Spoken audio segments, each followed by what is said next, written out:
Hello, good morning everyone, this is me Pooja Verma. Welcome to our class. So बच्चों, हम पढ़ रहे थे chapter 9 the making of regional cultures. ठीक है, इसमें हम रीजनल कल्चर के बारे में जान रहे थे। ठीक है, स्पेशली हमने देखा कि बंगाल का रीजनल कल्चर कैसा था ना, वहाँ के लोग किस तरीके से उनका डेली रूटीन होता था ना, कैसे वो टेम्पल्स बनाते थे। तो टेम्पल्स में हमने देखा कि कैसे वो 4 रूफ्ड स्ट्रक्चर बनाते थे। ठीक है, लास्ट वीडियो में हमने देखा था, तो इसको थोड़ा और डिटेल से हम देखते हैं कि ये 4 रूफ्ड स्ट्रक्चर क्या था। So let's start.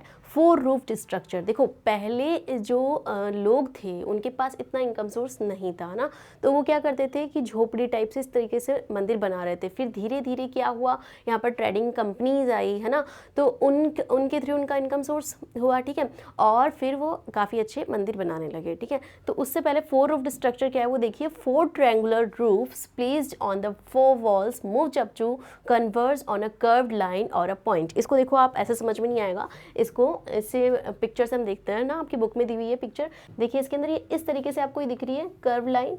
ये कर्व लाइन इसमें होती थी है ना, तो ये बता रहा है कि 2 है ना, 2 तो सामने होती थी फ्रंट पे कर्व लाइन, और 2 इसके पीछे है ना, तो कितनी हो गई 4 रूफ्ड हो गई ना। तो इस तरीके से 4 रूफ्ड स्ट्रक्चर ये होता था। दिख रहा है आपको ये, और ऊपर क्या है, एक पॉइंट पे मिल रही है ना आके, तो देखो ये इस तरीके से ये 2 पार्ट्स इधर और 2 पार्ट्स इसके पीछे है ना, तो ये 4 रूफ्ड स्ट्रक्चर ये होता था। साथ ही जो टेम्पल्स बनाए जाते थे ना, उसका जो नीचे जो ग्राउंड होता था वो स्क्वायर होता था, स्क्वायर में होता था, यहाँ पे नीचे दिख रहा है ना आपको, फिर इसके ऊपर मंदिर बनाए जाते थे। तो इस तरह के स्ट्रक्चर्स ये बनाते थे ना। So temples were usually built on square platform. Yes, square platform पे मैंने बताया आपको भी वैसे बना होता था ना, तो इस तरीके से ये स्ट्रक्चर होता था। The interior was relatively plain but the outer walls of many temples were decorated with painting, ornamentals, tiles और टेराकोटा टैबलेट्स। यस, जो मंदिर होता था बेटा, उसके बाहर का जो आउटर होता था वो तो काफ़ी प्लेन होता था, जबकि अंदर टाइल्स लगी होती थी है ना, जो ये टेराकोटा टैबलेट्स, टेराकोटा मिट्टी की जो है तस्वीरें वगैरह लगी होती थी। ठीक है, ऑर्नामेंटल टाइल्स लगी होती थी, तो इस तरीके से जो है काफ़ी अच्छा मंदिर बनाया जाता था। देन फॉर एग्जाम्पल, इसका एक एग्जाम्पल भी मिलता है हमें, Vishnupur in the Bankura district of West Bengal. Yes, Vishnupur जो है टेम्पल है, कहाँ पर है, बंकुरा डिस्ट्रिक्ट में है, वेस्ट बंगाल में ना। तो इस तरह की टाइल्स जो है वो देखने को मिलती है, इस तरह की पिक्चर्स देखने को मिलती है ना, इसके ऊपर टेराकोटा के स्ट्रक्चर्स बने होते थे है ना, मूर्तियाँ बनी होती थी इस तरीके से। ठीक है,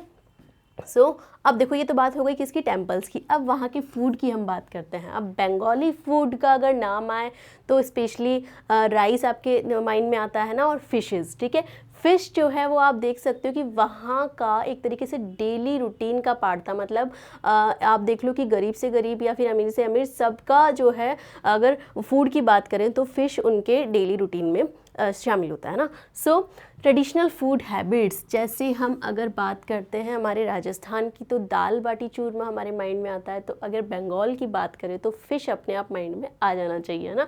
तो देखिए, ट्रेडिशनल फूड हैबिट्स इनकी क्या थी, a riverine plain which produces plenty of rice and fish. Yes बच्चों, आप जानते हो कि जो राइस जो है ना, राइस क्रॉप के लिए बहुत सारे पानी की ज़रूरत होती है, और बंगाल की अगर हम बात करें तो काफ़ी सारी रिवर्स जो है वहाँ से होकर निकलती है ना, गंगा, ब्रह्मपुत्र और फिर बे ऑफ बंगाल में जाकर गिरती। तो इस तरीके से जो है वहाँ का जो अगर बात करें हम किसकी, मैदान की है ना, तो वो काफ़ी फर्टाइल है। तो और एक तरीके से रिवराइन प्लेन बनाता है वहाँ पे है ना। रिवराइन मतलब कि बहुत सारी रिवर्स जा रही है ना वहाँ से, दैट्स वाई इसको बोला है। तो इसीलिए राइस और फिशेस जो है वो वहाँ पर बहुत ज़्यादा होती है ना।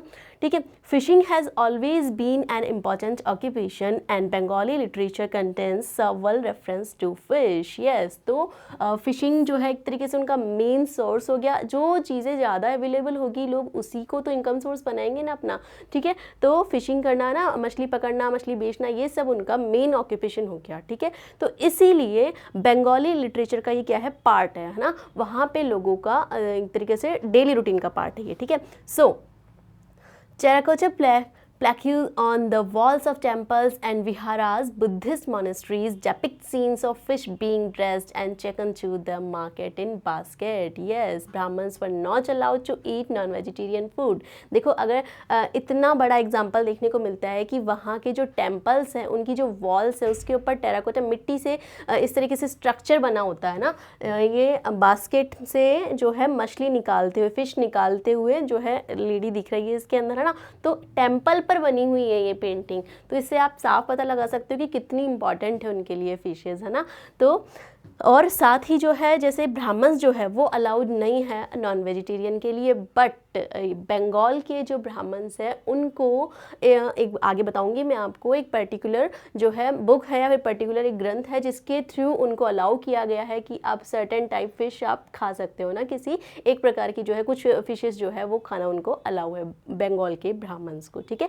सो देखिए आगे, but the popularity of fish in the local diet made the brahmanical authorities relax this provision for the Bengal brahmans. Yes, जैसा कि मैंने आपको बताया कि इतनी पॉपुलरिटी है फिशेस की, तो दैट्स वाई ब्राह्मण्स को जो है अलाउ किया गया है कुछ सर्टेन टाइप की फिशेस खाने के लिए। द बृहद्धर्मा पुराना 13th century Sanskrit text, yes, जो ये बृहद्धर्मा पुराना है इस ग्रंथ में इनको अलाउ किया गया है, from Bengal permitted the local brahmans to eat certain varieties of fish. Yes, क्योंकि वो उनके क्या है डेली रूटीन का पार्ट है और बहुत इंपॉर्टेंट है, और अगर ऑक्यूपेशन देखें तो लोगों का मेन वही है, इस वजह से वहाँ के ब्राह्मण्स को कुछ टाइप की फिशेज़ खाना अलाउ किया गया ना। तो इस तरीके से जो है अब आपको समझ में आ गया है कि जो उनका फूड की अगर हम बात करें तो फिशेज़, है ना, और राइस, ये सब उनके लिए इम्पॉर्टेंट है, ठीक है। और हमने देखे टेम्पल्स जो है किस तरीके से वो बनाते थे, पहले जो है मिट्टी के बना रहे थे, फिर उसके बाद में थोड़ा डेवलपमेंट हुआ, इनकम सोर्सेज मिले, उसके बाद में काफ़ी अच्छे टेम्पल्स वो बनाने लगे, है ना। और टेम्पल पर जो फिशेज़ की पेंटिंग, फिशेज़ निकालते हुए बास्केट से पेंटिंग है, उससे पता चलता है कि वो उसके लिए बहुत इंपॉर्टेंट है ना। ब्राह्मण्स को भी अलाउ किया गया है सर्टेन टाइप फिशेज़ खाने के लिए ना। तो ये सारा इनका क्या हो गया, एक तरीके से कल्चर हो गया ना, ये रीजनल कल्चर हो गया इनका। तो चैप्टर हमारा थ्योरेटिकल पार्ट पे यहाँ पे कंप्लीट होता है, ठीक है बच्चों। तो आई होप आप लोगों को सब समझ में आया होगा। लास्ट वीडियोज़ आप अच्छे से देखिए, समझिए, है ना।